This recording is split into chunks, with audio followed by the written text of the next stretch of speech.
Hi everyone, it's Ray with Tarot Living. Hope you're doing well. So we are going to do a reading for July 12th to the 19th. And today I'm going to do something a little bit different. I'm actually going to use this tarot deck, which is the Whispering Tarot. And it's actually kind of a vintage deck. I believe it's out of print quite some time ago. And it's it's by Elizabeth Hazel.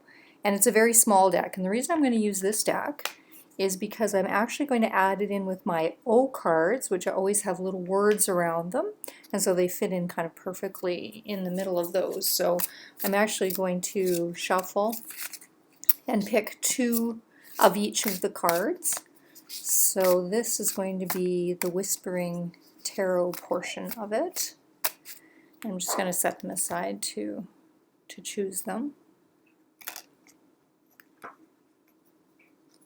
Okay, so that's our first card, and this is our second card. Okay, so we've got the Ace of Swords and the Queen of Cups. And now I'm going to pick an O card from my deck, so I'm just going to shuffle those up and pick one for each of those. And I'm going to show you how you can use tarot with O cards in combination.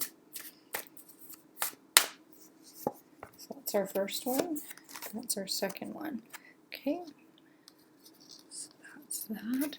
That one goes with that. And this one goes with this.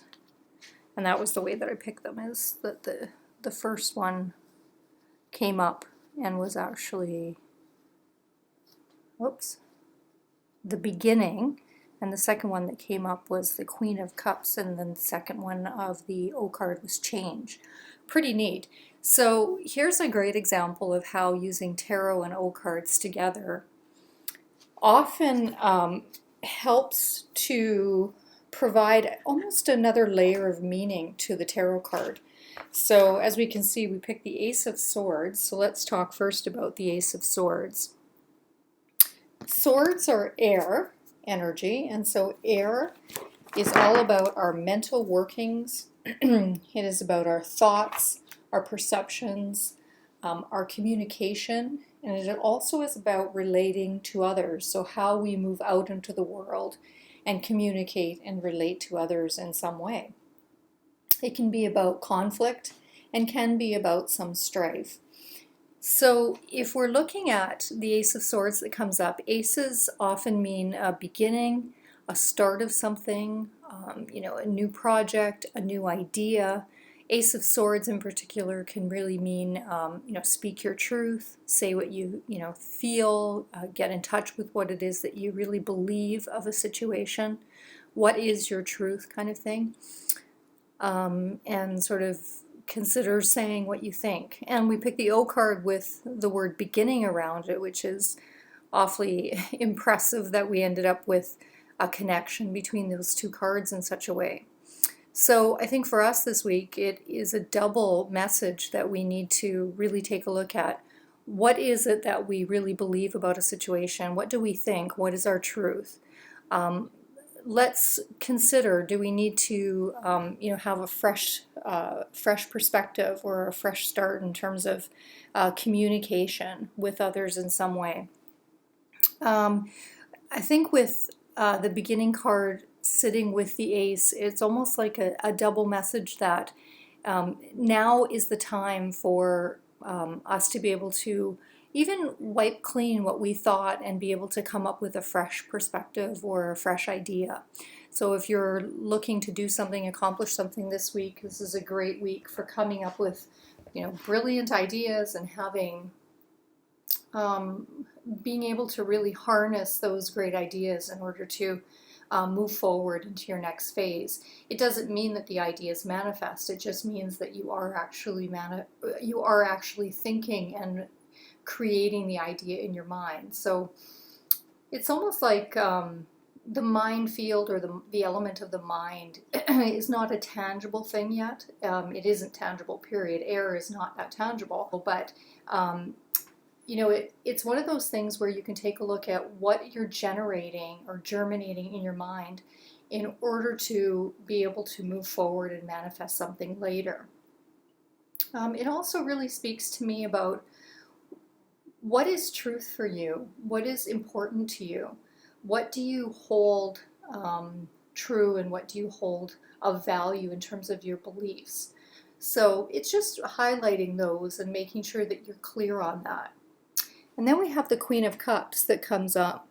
And I think that these cards are very different than one another, but I think that's the whole point, is that for me, when I see the Queen of Cups and then the word change behind it, Queen of Cups is all about, cups of course we know is water, and it's all about fluidity. And it is about emotions and relationships and relating, and not relating on that mental level like the air sign, but actually relating on an emotional level. And the relationships that we develop because of heart bonds, because of spiritual bonds. Cups can be about our inner world and our inner emotions and inner workings. So Queen of Cups, she is the master of, really being able to be in touch with your emotions, and she has fluidity about her and the ability to flow from, an emotion to another emotion and not have that overwhelm her. So change behind her really signifies that perhaps there's a period that we need to look at, or a point that we need to look at this week, where we need to recognize that our feelings may change about something, or that we have to embrace the fluidity of it, and that change and flow is a good thing, especially if we connect it up to something that we believe in, something that's important to us, if we connect it to the beginning, to the ace. So there could be something that's germinating in us that becomes important to us, and the Queen of Cups is there to say, now wrap your emotional self around that in order to embrace it and to embrace change and allow yourself to just flow with whatever it is that's happening, wherever you need to go in order to find your most authentic sort of truth, I guess you could say. So great week for new ideas and new beginnings, but also a week where we really need to embrace the flow of those emotions that come to us and the flow of what's important to us. So that's how I would actually interpret those. So I just wanted to give you an example of how you can use tarot with the O cards. And I have done a full review on O cards before. Here's the box called O cards. There's the word O. And again, that's the Whispering Tarot. It's a great deck. It's a very small deck, but it's a great deck. It's quite beautiful. Some of it's Rider Waite, some not so much. It's got a lot of uniqueness to it.